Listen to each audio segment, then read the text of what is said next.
வாழைத்தண்டு வடாத்துக்கு வந்து தேவையான சாமான் வந்து என்னென்னா பச்சரிசி 2 டம்ளர் எடுத்து கலைஞ்சி வச்சுருக்கேன் நான். பச்சரிசி 1 டம்ளருக்கு ஒரு வாழைத்தண்டு அந்த கணக்கு. ஸோ 2 டம்ளருக்கு 2 வாழைத்தண்டு, 1 டம்ளருக்கு 3 பச்சை மிளகாய் கணக்கு. ஸோ 6 பச்சை மிளகாய் எடுத்து வச்சுருக்கேன். வேணுங்கிறவா எலுமிச்சம்பழம் போடலாம். நான் எலுமிச்சம்பழம் போடுறதில்ல.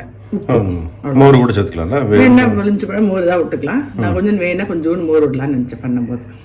ஓகே. இது வந்து அத்தை இப்ப கல்யாணத்துக்கு போயிருந்தேன் இல்லையா, அத்தையோட மாமியார் போடுவா, ரொம்ப நல்லா இருக்கும் ஜெயிச்சிட்டு போடுன்னு அத்தை போட்டு பார்த்தேன். ரொம்ப நல்லா இருந்தது. சரி அதை அப்படியே எல்லாருக்கும் ஷேர் பண்ணலாமே நினைச்சேன். ரொம்ப சிம்பிளான வடை அது, அதனால உடம்புக்கு நல்லது. இப்போ என்ன பண்ணியிருக்கேன், நல்லா பச்சரிசி நல்லா கலைஞ்சி எடுத்து வச்சிருக்கேன். அது அப்படியே கொஞ்சம் அரை மணி நேரம் விட்டோம்னா ஜலம்லாம் ஃபுல்லாக வடிஞ்சிரும். அப்புறம் மிக்சியில் போட்டு நைஸ் ரவை பண்ணிப்பேன். இதையும் நறுக்கிக்கிறேன், வாழைத்தண்டையும் நறுக்கிக்கிறேன்.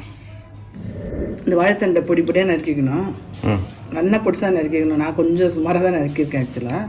நல்லா இது இலசான இது நான் இது வாழைத்தண்டு ஆக்சுவலாக கடையில் கேட்கும்போது ஜூஸ் வாழைத்தண்டுன்னு கேட்டோன்னு வச்சுங்களேன், நல்லா பொறுக்கி இலசாக கொடுப்போம். ரொம்ப இலசு நார் ரொம்ப இல்லை, கொஞ்சம் தான் நார் கிடச்சிது.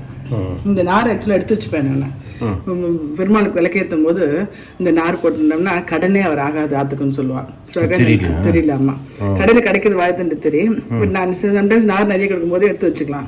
இப்போ இன்னைக்கு வந்து நார் ரொம்ப இல்லை, கொஞ்சம் தான் இருந்தது. ரொம்ப நல்லா இருந்தது, இலசா இருந்தது வாழைத்தண்டு. எவ்வளோ பொடிசாக நறுக்கிக்கணுமோ அவ்வளோ நல்லது, அவ்வளோ நல்லா இருக்கும். நறுக்கி வச்சுருக்கேன். பச்சை மிளகாயும் கல் உப்பு லேசாக பொரிச்சு வச்சுருக்கேன். பச்சை மிளகாய் ரொம்ப கம்மியாக இருக்கிறதுனால எடுத்து வச்சுருக்கேன். நான் நிறைய வடாம் போடுறதா என்ன தெரியல, பெருங்காயம் எங்கள் பாட்டி போடவே மாட்டா, நானும் போட்டதே கிடையாது. இப்போ சொன்னால இப்போ நிறைய பேர் கேட்குறான்னு போட்டு பார்த்தேன், அந்த டேஸ்ட் நல்லா தான் இருந்தது. அதனால கொஞ்சோண்டு பெருங்காயம் எடுத்து வச்சுருக்கேன். வேணுங்கிறவா புளிப்பு வேணும்னா எலுமிச்சம் எடுத்து வச்சுக்கலாம். பட் நான் எலுமிச்சம் எடுத்துக்கலாம், இதே மோரில் தானே போட்டிருக்கோம், போருன்னு விட்டுட்டேன் நான். இப்போ என்ன பண்ண போறேன், இந்த நான் நல்லா கலைஞ்சி வச்சிருக்கேன் அரிசியை, இது வந்து குருணையாக உடச்சிக்க போகிறேன் நல்லா மிக்சியில் போட்டு. இது வந்து குருணை கிடச்சா கூட குருணை யூஸ் பண்ணிக்கலாம். பட் நல்ல அரிசியே போடலாம் இதுக்குனால போட்டு. இது வந்து நல்லா குருணையாக இதுக்கு நல்லா காஞ்சி எடுத்து பாருங்க. இப்போ அப்படியே நல்லா குருணையாக உடச்சிக்கிறேன். இதுக்குலாம் குருணையாக உடச்சுருக்கேன் பாருங்க. நைஸ் ரவையில் கொஞ்சம் திரியாக உடச்சுருக்கேன். நல்லா ஈஸியாக உடனே வந்துடும். கொஞ்சம் ஈரம் இருக்கிறதுனால டக்குன்னு நல்லா குருணையாக இருக்கும். இது எடுத்து வச்சுருக்கேன். இப்போ வந்து ஜலம் வந்து எப்படின்னா 1 டம்ளர் அரிசிக்கு 3 டம்ளர் ஜலம். ஓகே. அது வந்து இப்போ இந்த அரைச்ச நம்ம இந்த பச்சை மிளகாய் பெருங்காயத்தை போட்டுறேன். பச்சை மிளகாய் கம்மியாக இருக்கிறதுனால அந்த உப்போடு சேர்த்து அரைச்சிருக்கேன். உப்பு இருக்குது போதில். அப்புறம் இந்த வாழைத்தண்டு இருக்கு இல்லையா, அதையும் அப்படியே போட்டோம். வாழைத்தண்டு ஃபுல்லாக போட்டுன்ட்டேன். வாழைத்தண்டு வந்து மோரில் போட்டதுனால அப்படியே வெள்ளையாகவே இருக்குது, இல்லைன்னா கருத்து போயிடும். ஸோ நறுக்கி போடும்போது கொஞ்சம் மோர் விட்டுட்டு போடணும். மோரில் விட்டு போடணும். ஆமாம், நல்லா கொஞ்சம் புளிச்ச மோரே விட்டுட்டேன் நான். அப்போ தான் கொஞ்சம் இதுவாக இருக்கும், புளிப்பு இருக்கட்டும்னு.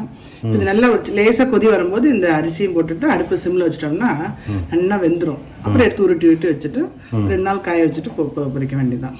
இன்னும் நல்லா இருந்தது. இது அப்படியே கையிலே வச்சு போட்டு வச்சிடலாம். ஆமாம், சும்மா அப்படியே கிள்ளி வைக்கிறேன். கிள்ளி வைக்க வேண்டியது இல்லையா. இப்போ அடுப்பை சிம்மில் வச்சுட்டு இதை அப்படியே இதை போட்டு அப்படியே கிண்ட வேண்டியது. அரிசி மாதிரிலாம் பண்ணுறோம் இல்லையா, அதே மாதிரி தான். பார்த்தீங்களா, அப்படியே போட்டுட்டு அப்படியே வச்சோம்னா ஒரு 10 மினிட்ஸ் நல்லா கெட்டியாக நல்லா வெந்துன்றோம், எல்லாமே வெந்துன்றோம். அப்படியே உருட்டி வைக்க வேண்டியதுதான். அப்படியே கெட்டியாயிடுமா? ஆமாம், கெட்டியாயிடும். இந்த ப்ரொபோர்ஷன் வந்து கரெக்டாக போடணும்ல, இல்லைன்னா ஒன்றும் ஆகாது. ஜாஸ்தி ஜலம் விட்டால் கொஞ்சம் நேரம் ஆகும் கொதிச்சு இதாகிறதுக்கு. கம்மியாக விட்டால் வேகாமல் போயிடும், தெரிஞ்சிடும். அதனால் எப்பயுமே ஜாஸ்தி ஜலம் இருந்தாலும் பரவாயில்ல, கம்மியாக வைக்க வேண்டாம். 1:3 வச்சா கரெக்டாக இருக்கும். 1:3. இப்போ அடுப்பு என்னென்னா இன்னொன்று என்னென்னா, இந்த கனமான இந்த குக்கர் பாத்திரம் மாதிரி கனமான பாத்திரத்தில் வைக்கணும். சப்போஸ் கிண்டத்துக்கு நம்ம இங்கே வெளில போயிட்டோம், வந்து கிண்டத்து லேட் ஆகிடுச்சுன்னா அடிப்பிடிக்காமல் இருக்கும். அதுக்கு ரொம்ப டேஸ்ட்டாக இருந்தது இந்த வடை ஆக்சுவலாக. இப்போ இது வந்து மொத்தமாக இது வந்து பண்ணுறதுக்கு மாடியில் போய் கிள்ளி வைக்கிறதுக்கு எவ்வளோ நேரம் ஆகும் cooking time? Cooking time 15 minutes ஆகும். இந்த வாழைத்தண்டை நறுக்கிறது, இதை மிக்சியில் போட்டுக்கிறதுக்குலாம் 15 மினிட்ஸ், 1/2 hour. இது வேகிறதுக்கு எல்லாம் சேர்த்து 1 hour வச்சுக்கோங்க. மேலே இது 1.5 hours இல்லை மேக்ஸிமம் 2 hours நம்ம எடுத்து வச்சு பண்ணுறதுக்கு 2-2.5 hours வடை ரெடி ஆகிடும். ஆமாம். இது ஏன் கேட்குறேன்னா, இப்போ ஜென்ரேஷனில் வந்து இந்த சின்ன பசங்கள்லாம் கல்யாணம் ஆகி புதுசாக கல்யாணம் ஆனவா, இல்லை இந்த காலேஜில் படிக்கிற பசங்க, அவளுக்கெல்லாம் வந்து இந்த மாதிரி வடாம் போடுறதெல்லாம் வந்து பெரிய காரியம், பெரிய ஒரு விஷயம். ஈஸியாக போய் கடையில் போய் வாங்கிடுறான். இந்த வடாலாம் வந்து கிடைக்கிறது இல்லை கடையில், ரெடிமேடாக கிடைக்கிறது. இப்போ இந்த மாதிரிலாம் வந்து பயங்கர வேலை இருக்கும் போல இருக்குது, டைம் ஆகும் போல், ரொம்ப கஷ்டப்படணும் இதில் அப்படின்னு நினைக்கிறாள். கொஞ்சம் யோசிச்சு பார்த்தா இப்போ வந்து வடான்னு சொன்ன உடனே வடானா அது அப்பா யார் சாப்பிடுவா அப்படின்னு நினச்சிப்பா. ஆனா அதே வேற ஏதாவது பேரை சொல்லி இப்ப மாடர்னா வருது இல்லையா, அந்த பேரை சொன்னோன்னு வச்சுக்கோங்களேன், 2 பாக்கெட் வேண்டாம் 3 பாக்கெட் வேண்டாம்னு ஒரு மொத்தமா ஒரு 10 பாக்கெட் வாங்கி கொஞ்சம் சாப்பிட்றவாள் மந்த்லி ப்ரொவிஷன்லேயே போடுறவாலும் இருக்கா. நான் பார்க்கும்போது அப்படியே எனக்கு பயங்கரமா இருக்கும். சில பேர் வாங்கும்போது 10 பாக்கெட் 5 பாக்கெட்னு எடுப்பா. அது யோசிச்சு பார்க்கணும். அது பண்ணி அந்த பேக்கெட்ல போட்டு அவன் கடையை கொண்டு வந்து நம்மள வாங்குறதுக்குள்ள மினிமம் இந்த ப்ராசஸ் வந்து மினிமம் 10 days கண்டிப்பா ஆகும். பிளஸ் இன்னொன்னு என்னன்னா என்ன கெமிக்கல் போட்டிருக்காளோ என்ன பண்ணிருக்காலும் தெரியாது. நம்ம ஏன் வடான்னு சொல்லணும். இதை வந்து அப்படி லேசா கொஞ்சம் ஈவினிங் டயத்துல பொரிச்சுட்டு பெப்பரும் உப்பும் போட்டு கொடுத்தோம்னா கடையில வாங்குறதோட இது எவ்வளவு ஒரு உடம்புக்கு நல்லது, எவ்வளவு சீப்பா ஒர்க் அவுட் ஆகும். ஒன்னே நம்ம 2.5 மணி நேரம் நம்ம ஸ்பெண்ட் பண்றோம் சண்டே அன்னைக்கு, அவ்வளவுதான். இது வந்து பசங்க என்ன பண்ணிக்கலாம், இப்ப புழியறதுனா கஷ்டம், இதெல்லாம் அப்படி கிள்ளி வைக்கிற வடை மாதிரி இது ஈஸியா வந்து குழந்தைங்க இன்வால்வ் பண்ணிட்டு நம்ம வடான்னு பேரே சொல்லாம இப்ப என்ன புதுசா என்ன அவளுக்கு என்னென்ன பிடிக்குமோ அந்த மாதிரி பேர் சொல்லி அதை வீட்டுல பண்றேன் அப்படின்னு சொன்னோம்னா கண்டிப்பா சாப்பிடுவாங்க. அதுல எல்லாம் பார்த்தா அஜினோமோட்டோ கெமிக்கல்ஸ் என்னென்னமோ சொல்றா, என்னென்னமோ வேற வியாதி சொல்றதுனால இது மாதிரி இது பண்றது வந்து அவ்வளோ மைண்ட் செட் தான். எல்லாம் மைண்ட் செட் தான். ஐயோ வடாமா அதெல்லாம் அப்படின்னு நினைச்ச கூடாது. இது வந்து இப்ப நார்மலா கடையில வாங்குறதுக்கு இதை வாங்கி வச்சோம்னா ஒரு வாட்டி அவன் அந்த டேஸ்ட் பார்த்தான்னா கண்டிப்பா அதை வந்து பண்ணாம விட மாட்டான். இன்னும் இன்னோவேட்டிவா பண்ணிட்டு பண்ணுவாங்க. ஆமா கெட்டியாச்சு தொட்டு பார்த்தாலே தெரியும் வந்துருக்கா இல்லைன்னு தெரியும். நல்லா நம்ம தொட்டு அந்த மாதிரி வாழைத்தண்டி எடுத்து பார்த்தோன்னு வச்சுக்கோங்களேன்.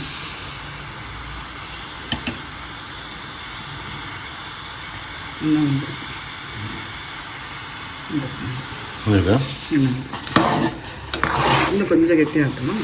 வச்சுட்டு நல்லா ஆற வச்சிடணும். ஒரு 2 நேரம் வெளில வச்சோம்னா ஆறிடுவோம். வேலையெல்லாம் முடிச்சுட்டு டிஃபனை முடிச்சுட்டு மேலே போயிட்டு கருவாடை மரம் மாதிரி கிளி வச்சிட வேண்டியதான். அவ்வளோதான், ரொம்ப சிம்பிள். இருக்கு சொன்ன அத்தை பண்ணி பார்த்துருக்கு, ரொம்ப நல்லா இருக்கும். கிறிஸ்பியாக எவ்வளோ நல்லா சாப்பிட்றது. ஒரு ஆஃப் பண்ணிடுறேன், ஆஃப் பண்ணி எடுத்து வச்சிடுறேன். அப்புறம் 1 hour ஆட்டும். ஆறினதுக்கப்புறம் கிளி வச்சு மேலே போகும்போது காமிக்கலாம். ஓகே. கையில் ஜலத்தை எடுத்துட்டு அப்படியே அப்படியே உருட்டி வைக்க வேண்டியது. குட்டி குட்டியாக வச்சிட வேண்டியது.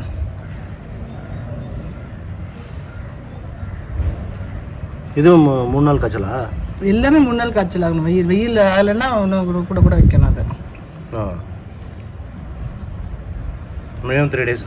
Minimum 3 days.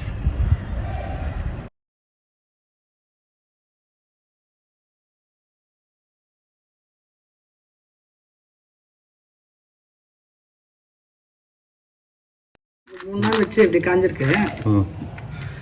நிறைய பேர் வந்து சில பேர் பொரிக்கும் போது சிவப்பாக ஏன் அப்படின்னு கேட்குறேன். இது கொஞ்சமாக எண்ணெய் வச்சு பண்ணும்போது கூட சம்டைம்ஸ் சிவப்பாக சான்ஸ் இருக்கு. அதே மாதிரி இந்த சரியாக காயாட்ட கூட சிவப்பாக வரும். இல்லை இன்னொரு காய்ச்சல் வேணும் அதுக்கெல்லாம். இதான் இந்த வாழ்த்தண்டோட இது 3 நாள் பொரிஞ்சது தானே? இது 3 நாள் வந்து 3 நாள் காய்ச்சது தானே? அவ்வளோ இன்னும் இதாக இல்லை.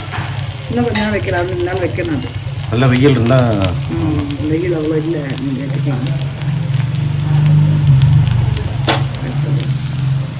அவ்வளோதானே? ஆமாம், குழந்தைங்களுக்கு பொரிச்சு கொடுக்கும்போது நான் சொன்னேன் ஒரு ஸ்பூன் நெய் விட்டு பொரிச்சு கொடுத்தோம்னா அது நல்ல வாசனை நல்லா இருக்கும். உடம்புக்கு நல்லது நெய் இல்லை குழந்தைங்களுக்கு. போட்டுட்டு இதில் அப்படியே கொஞ்சம் மலர் பொடி தூவி கொடுத்தோன்னு வச்சுக்கோங்க. ஒரு கிளாஸ் ஸ்நாக்ஸ் இதில் மிளகு பொடி தூவி கொடுத்துடலாம். மலர் பொடி தூவி கொடுத்துடலாம். நல்லா கிறிஸ்பியாக இருக்கணும். சாப்பிட்டு பாருங்க. மிளகு பொடி நல்ல ஐடியா இருந்துச்சு.